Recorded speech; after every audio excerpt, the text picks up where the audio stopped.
en la lucha contra COVID-19. Y lo hacemos, y como siempre lo hemos dicho, convencidos de que en función del artículo 1 de nuestra Constitución, lo primero es la persona humana.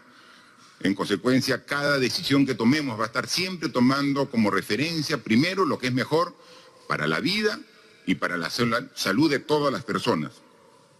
Y como también ayer lo dije, en Paracas, en la provincia de Pisco, en la región de Ica, cuando asistí acompañado del canciller de la República y el ministro de Defensa para conmemorar los 200 años del desembarco de la Expedición Libertadora, ¿no? Qué fecha histórica tan importante. Estuvimos en Paracas porque el 8 de septiembre, hace 200 años, llegó una expedición desde Chile, desde Valparaíso, con fuerzas chilenas y argentinas principalmente, lideradas por don José San Martín, para sumarse a los patriotas peruanos, para buscar de manera definitiva la libertad de nuestro país. Y ahí teníamos lo que quiere decir que actualmente, de cada 4 personas que han tenido el virus en su organismo, 3 ya han sido recuperados. De cada 4 personas, 3 ya se recuperaron. Más del 75% de las personas infectadas ya vencieron la enfermedad. Y así poco a poco vamos a seguir subiendo hasta que todos podamos superar esta difícil enfermedad. Para ello hemos tenido que aumentar nuestra capacidad de respuesta. Y lo decimos y lo repetimos, porque hay que recordar que nos agarró la pandemia en una situación muy precaria. Teníamos solo 100 camas UCI al inicio, hoy tenemos 1.700 y queremos llegar, como hemos dicho, a 2.000 y estamos haciendo esfuerzos porque no solamente son equipos, ahora la principal restricción que tenemos para seguir aumentando nuestra capacidad de respuesta en camas UCI, ese recurso humano, son los especialistas. Y ahí salud, con un aumento, a pesar del problema económico que ha generado la pandemia al país, estamos aumentando 13% el presupuesto de salud del 2020 al 2021. Tenemos que mejorar la salud, tenemos que mejorar la educación, porque eso es lo que nos ha enseñado esta pandemia y tenemos que aprender de las propias experiencias. Esta nueva etapa nos ha permitido focalizar la lucha contra la pandemia y para eso las brigadas de la Operación Taita realizan actividades de prevención y diagnóstico a través de visitas casa por casa para realizar tamizaje, exámenes clínicos, entregar medicinas y víveres cuando se requiera. Y es un trabajo que ha hecho a nivel nacional el Ministerio de Defensa, con el Ministerio de Salud y con el apoyo de gobiernos regionales y municipios en varias regiones, ¿no? Y hay que decirlo, en algunas regiones hay... Ustedes la línea o la franja que es verde y están ustedes viendo allí en promedio los decesos que habitualmente tenemos en nuestro país y corresponden a 2.220 personas que fallecen durante la semana en el año 2019. Observen también, por favor, superpuesto a esta franja verde, una línea roja.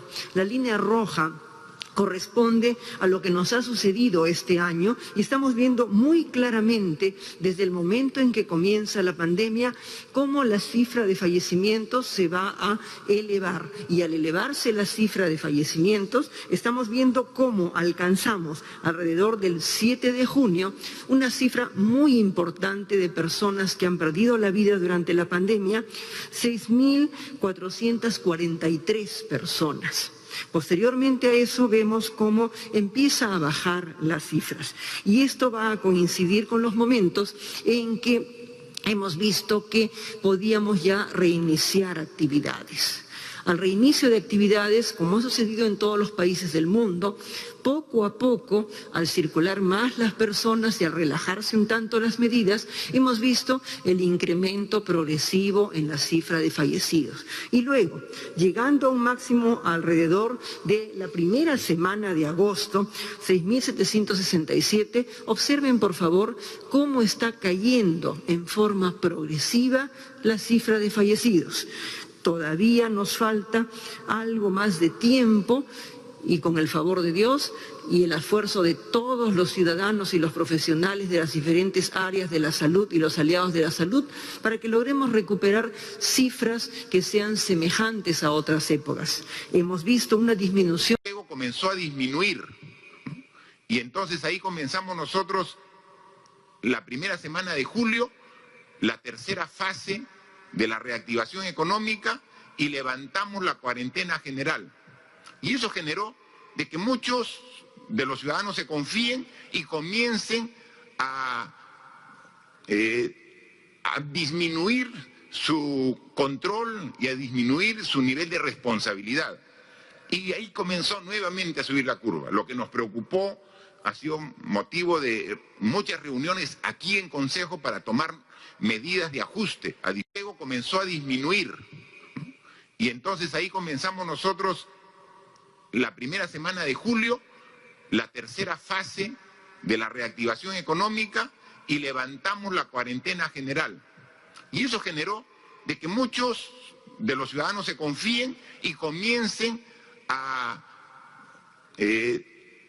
disminuir su control y a disminuir su nivel de responsabilidad. Y ahí comenzó nuevamente a subir la curva. Lo que nos preocupó ha sido motivo de muchas reuniones aquí en Consejo para tomar medidas de ajuste que reflejan que los resultados están yendo por el camino que estábamos buscando. Pero debemos seguir siendo responsables y no debemos generar ninguna acción que relaje nuestro comportamiento y que nuevamente pueda reiniciar un aumento de los contagios. Depende simplemente de ustedes y de nosotros. Depende de todos los peruanos. Depende de nuestra unidad, de nuestro esfuerzo, continuar con esta tendencia y así, controlando al virus, mejoramos y distribución de vacunas contra la COVID-19. Hoy hemos aprobado en Consejo de Ministros. Claramente está establecido como objeto de este decreto de urgencia establecer las medidas extraordinarias en materia económica y financiera para facilitar y garantizar el acceso, adquisición y conservación, distribución y aplicación de las vacunas que generen la producción de anticuerpos e inmunidad en la población a fin de contrarrestar el avance del COVID. Ya en una sesión anterior de ministros tratamos este tema y también hicimos conocimiento a la población que tenemos ya coordinaciones con por lo menos 6 laboratorios de los más reconocidos a nivel mundial, los más prestigiosos, interés de muchos peruanos que se ofrecieron como voluntarios para poder recibir esta vacuna que todavía es parte de la fase 3. Y quiero anunciar que pasado mañana, el día viernes, comenzamos ya ese análisis clínico aquí en el Perú. Pasado mañana, el viernes, en la Universidad Cayetano Heredia, porque aquí tenemos que unir la necesidad de la vacuna con el desarrollo tecnológico propio, científico de nuestro país. Hay 2 universidades que están también sumando esfuerzos, la Universidad Nacional Mayor de San Marcos y la Universidad Cayetano Heredia, entre otras universidades. La academia está a la altura de las circunstancias en esta pandemia y el día viernes se va a comenzar el análisis clínico de un primer laboratorio que va a administrar la vacuna a 6.000 ciudadanos que ya se registraron. Y vamos a estar aquí también viendo cómo hacemos esta evaluación final para tener ya la disponibilidad de esta vacuna tan necesaria cuando ya se comercialice. Mientras que eso ocurra, responsabilidad de todos es lo que requerimos y nada que van a estar vigentes para las elecciones de acá, 9 meses, o antes del 11 de abril del 2021 son las elecciones. Y en consecuencia, según los plazos para estas elecciones, las modificaciones que van a regir en las mismas solamente pueden ser aprobadas hasta este mes de septiembre. Entonces hay unas reformas que son sumamente importantes que no podemos dejar la oportunidad de ser aprobadas por el Congreso. Por eso es la exhortación, no del Ejecutivo, no del presidente, de la ciudadanía, para que incorporen los cambios que fueron aprobados, por ejemplo, en el referéndum que se llevó a cabo en diciembre del año 2018 y que luego fueron recogidos en 12 proyectos de ley de reforma que alcanzamos en abril del 2019 al Congreso.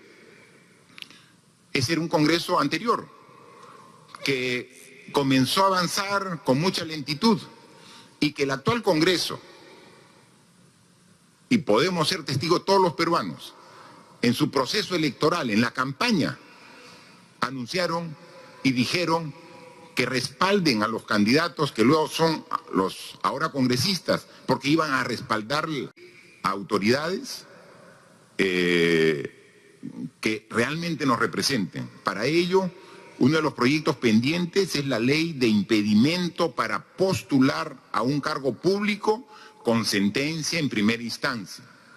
Eso ya fue aprobado, falta la ratificación en una segunda votación, pero pasan los días, pasan las semanas, pasan los plenos del Congreso y no se pone en debate. Por favor, como todos los peruanos, pedimos que se ponga en consideración para la próxima votación esta ley de impedimentos para postular a cargo público con sentencia en primera instancia. Es sumamente importante. De igual manera, falta que se apruebe la ley sobre financiamiento de los partidos políticos. Es un tema que el Congreso aún no ha asumido una posición y tiene que decir claramente su postura a través de las diferentes bancadas que integran el Congreso de la República. Así que son consideraciones muy importantes. Hoy estamos a 7 meses de las elecciones. Yo dije por error 9 meses. Estamos a 7 meses de las elecciones y tenemos solamente hasta fin de mes para hacer estos cambios. Si los hacemos después de septiembre, van a ser aplicados recién en las elecciones del año 2026. Y eso no está esperando la ciudadanía.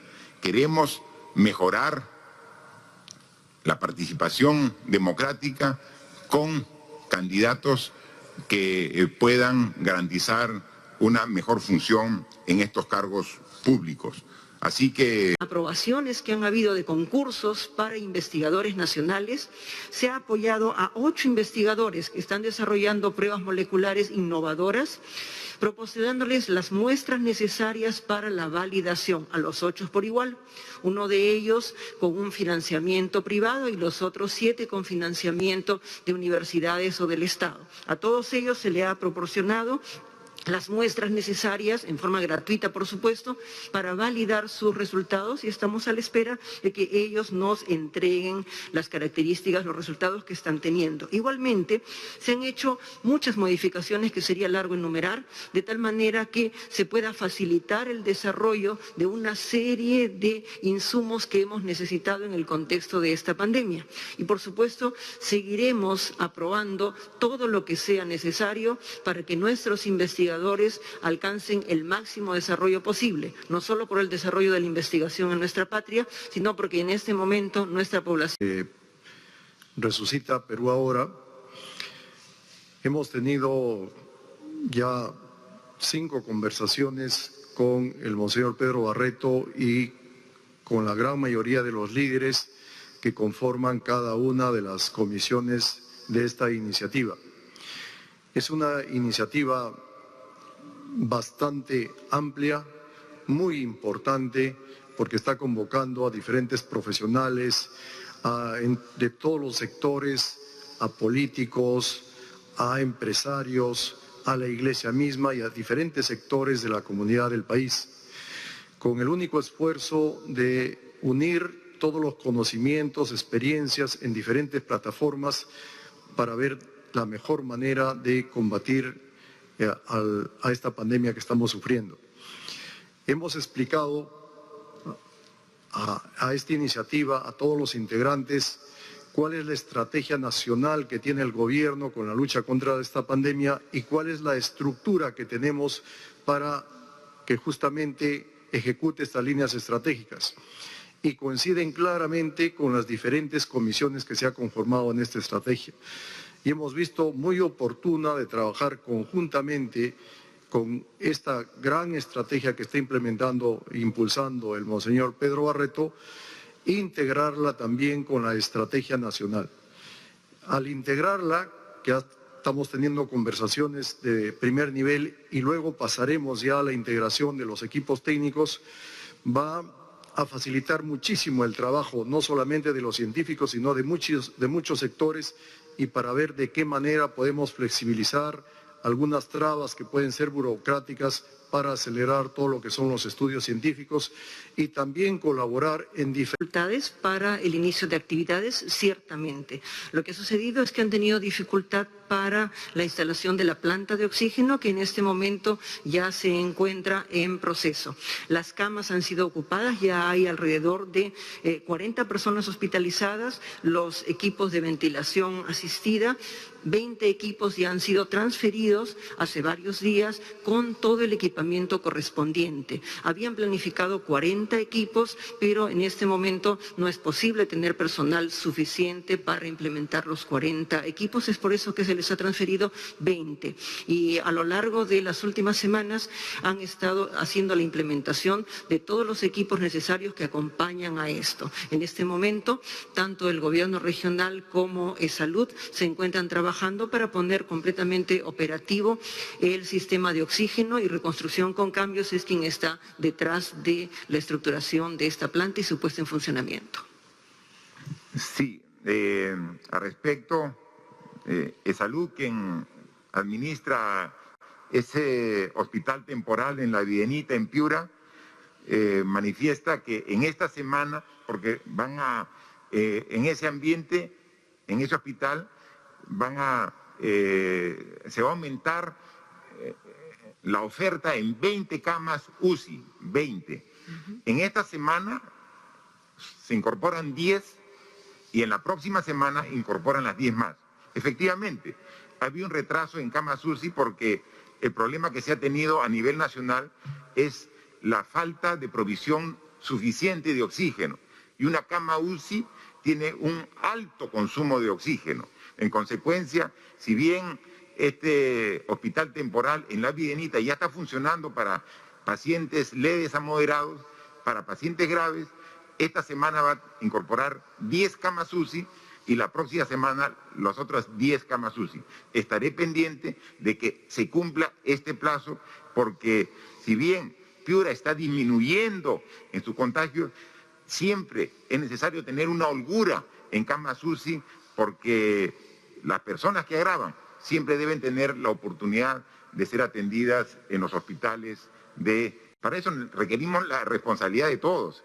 La policía y las Fuerzas Armadas obviamente tienen un rol de control ahora, de respeto a las normas que se han establecido. Estamos en estado de emergencia, pero no pueden, y eso hay que ser absolutamente claro, estar vivienda por vivienda tocando para ver si es que no están en alguna fiesta. Eso es responsabilidad de todos los peruanos, de las familias, de los hogares. Entonces, sí, tenemos que mejorar, y eso lo hemos dicho, nuestra respuesta ante la delincuencia común, ante el crimen organizado. Pero el tema de responsabilidad, cuando todos somos responsables, ¿ha visto cómo baja la curva? Porque es la suma de esfuerzos y de responsabilidades de todos. Entonces, sí, acojo la pregunta para mejorar nuestra respuesta, para enfrentar los actos delictivos, pero somos todos los que debemos ser responsables para evitar que el contagio se dé en focos familiares o vecinales con organización de fiestas. No es el único instrumento que tenemos para las MIPES. Un dato importante es que en el caso de San Martín, 7.870 empresas se han visto beneficiadas con préstamos de hasta 653 millones de soles. Pero como les comenté, no es el único instrumento que tienen las MIPES. Hemos desarrollado el FAE MIPE, donde también han sido las MIPES beneficiadas, y en las próximas semanas vamos a implementar el FAE Agro y el FAE Turismo, que la ministra de Turismo dará algunos detalles. Quiero también comentarles que tenemos 2 líneas de trabajo importantes también para reactivar la economía. La primera es, hemos retomado las acciones de ejecución de inversión pública. La inversión pública cierra brechas, dinamiza la economía local y genera empleo. Hemos retomado la agenda y todos los instrumentos que teníamos de asistencia técnica, y en septiembre ya comenzamos a ver que los gobiernos regionales y los gobiernos locales vienen ejecutando ya con mayor dinamismo la inversión pública. Entonces la inversión pública va a contribuir mucho. La segunda línea son nuestros programas de empleo temporal. Arranca Perú, que en el caso de la región San Martín se ha financiado más de 200 soporte al sector turismo, básicamente en la región San Martín. Primero, desde el punto de vista de financiamiento, la preocupación siempre ha sido por parte del Estado procurar que las micro, pequeñas empresas y las empresas dedicadas al sector turismo tengan un soporte financiero y económico para soportar esta crisis. En ese sentido, más allá del Reactiva y del FAE MIPE, también, presidente, como se ha señalado, se sacó el FAE Turismo. Ya hoy podemos señalar, presidente, que el día 14 ya se estaría sacando a subasta la tasa, con lo cual a partir de la próxima semana, finales de la próxima semana, ya los recursos estarían a disposición de todas las empresas del sector turismo que ya deseen participar y pedir financiamiento. Eso es por el lado del FAE Turismo. Paralelamente, el 28 de agosto cerramos la convocatoria por 50 millones de un fondo no reembolsable para lo que es Turismo Emprende, que está dirigido a todos los operadores del sector turismo, justamente para acompañarlos en capital de trabajo, pero también, sobre todo, para la implementación de lo que son protocolos de bioseguridad en este contexto para que puedan reanudar sus actividades económicas. Eso es por el lado del financiamiento. Por el lado de la promoción del turismo interno, estamos trabajando a través de PROMPERÚ, quien ha trabajado una campaña que próximamente se lanzará, presidente, a través del cual vamos a fomentar el retorno al turismo, que estamos de vuelta. Y eso implica un trabajo coordinado que se está desarrollando con los gobiernos regionales, con los directores regionales de turismo, así como también con los gremios del sector turismo en la región y con la Cámara de Comercio. De hecho, como parte de este acercamiento y trabajo conjunto para poder desarrollar circuitos turísticos seguros y rápidos. En ese marco, justamente, como bien señala San Martín, que es una región amazónica donde justamente creemos que va a estar orientado el futuro turismo, toda vez que tienen muchas áreas naturales protegidas y el aire libre, es que este fin de semana tenemos reunión ya con Iquitos, justamente para ir en algún momento. Con respecto a los asintomáticos, en ningún momento de la declaración que hice indiqué que los asintomáticos no contagiaban. Si ustedes revisan la grabación, en ningún momento he dicho que los asintomáticos no contagian, y eso tiene que quedar claro, porque tomamos medidas porque las personas que enferman nos contagian, pero también tomamos medidas en particular porque las personas asintomáticas sí nos contagian, y lo mencioné en la misma entrevista. Recuerden, una persona que pueda contagiarnos, una persona contagia a 2, esos 2 contagian a 4, los 4 a 8, 16, 32, 64. Por eso tomamos nosotros medidas para protegernos de ese contagio. Por otro lado, con respecto... Creo que el medio de comunicación comete un error de interpretación respecto al concepto de populismo. ¿A quién se refiere, no? De una lectura rápida, porque esto se ha dado recién en el transcurso de hace algunos minutos, yo entiendo que a quien está mencionando como populismo es a las acciones que ha tomado últimamente el Congreso de la República, ¿no? Entonces, nosotros estamos tomando medidas responsables. Cuando tomamos medidas de atender a la población a través de los bonos que hemos llegado con 760 soles, estamos llegando a más de 7 millones de hogares. Eso no es populismo, eso es atender a la población en una situación de emergencia que ha paralizado la economía por un tiempo y que para esta reactivación tenemos que asistir y por eso va a haber un segundo bono, que los detalles lo daremos en la próxima semana, en el próximo Consejo de Ministros, cómo va a ser esta distribución. O sea, esta es una obligación nuestra, atender a estas personas, a estos hogares vulnerables, ¿no? Mejorar los programas sociales en época de pandemia es una obligación que tenemos. Dar el presupuesto a los municipios para que puedan llegar con canastas de víveres a los hogares más necesitados, o sea, en pandemia es completamente justificado, ¿no?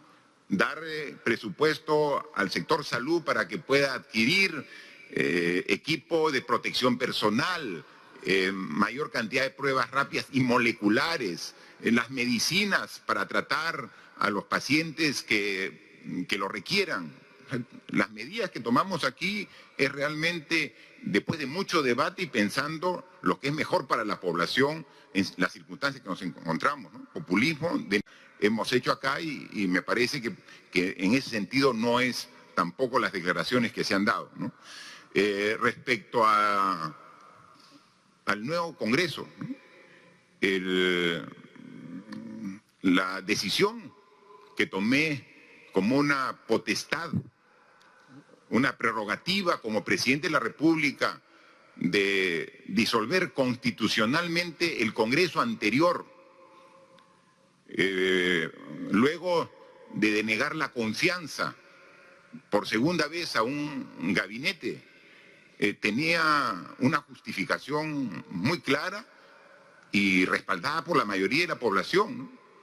En esa oportunidad, recuérdese, ya estaban próximos a elegir un nuevo Tribunal Constitucional de una manera precipitada y sin buscar realmente a los mejores candidatos para ocupar cargo tan importante. O sea, íbamos a dejar nosotros como autoridades, como presidente del Perú, que elijan a los que tienen que interpretar la Constitución de una manera antojadiza, de una manera precipitada, ligera.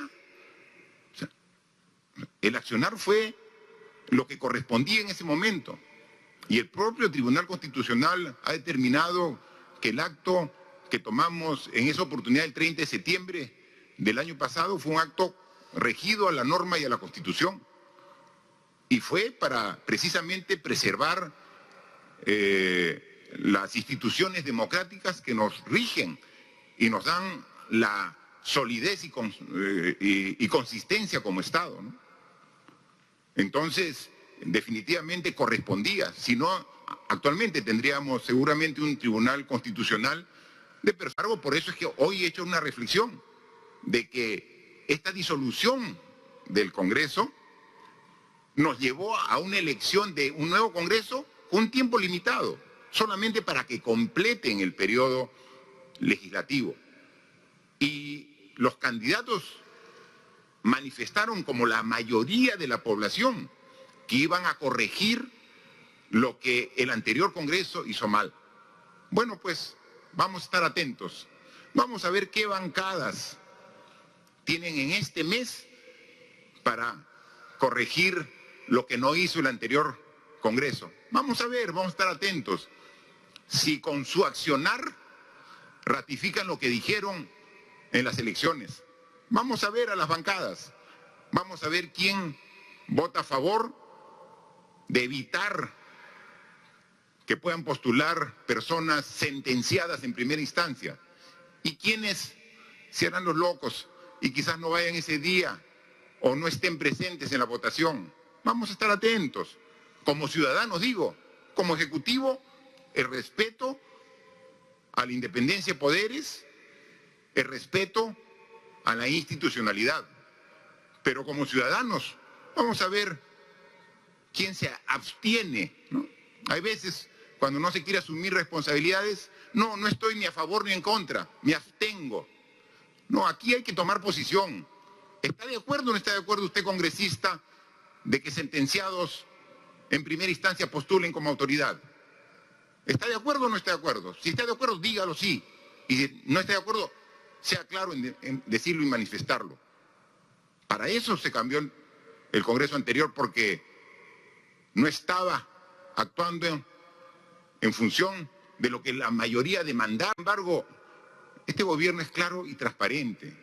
Este gobierno tiene como bandera la lucha contra la corrupción.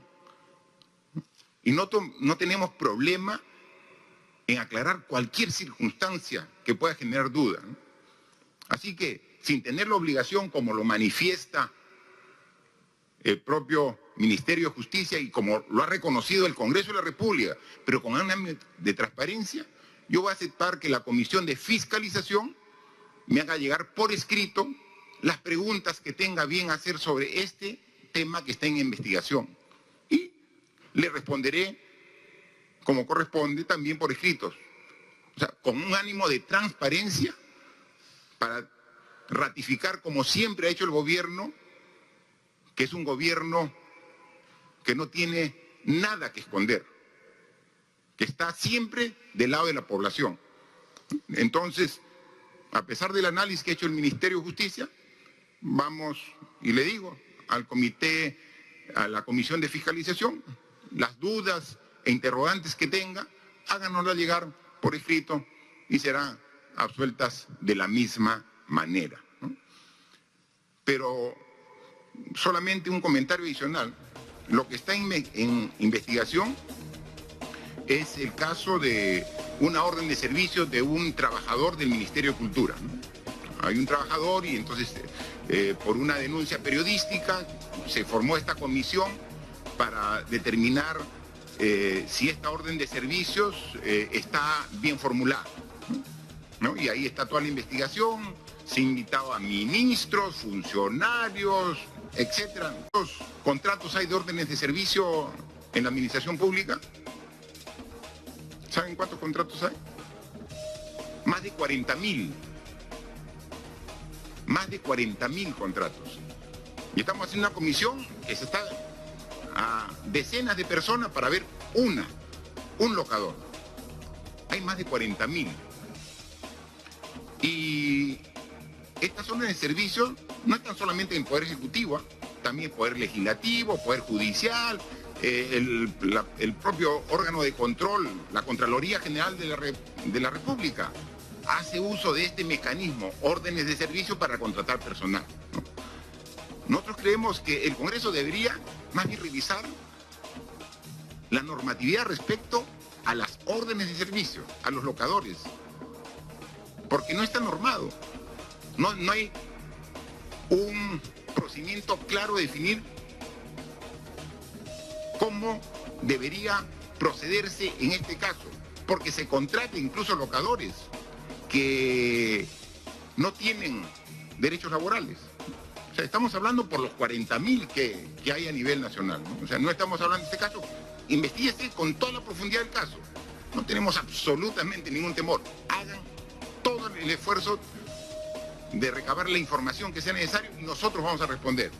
Pero no es un caso, son más de 40.000 casos que existen en las mismas circunstancias y que son contratados por un mes, a otros por 3 meses, a otros se les renueva, a otros no se les renueva, y es un mecanismo al cual se hace uso en la administración pública y que no se les da derechos laborales, y entonces, ¿por qué no vamos a los aspectos de fondo?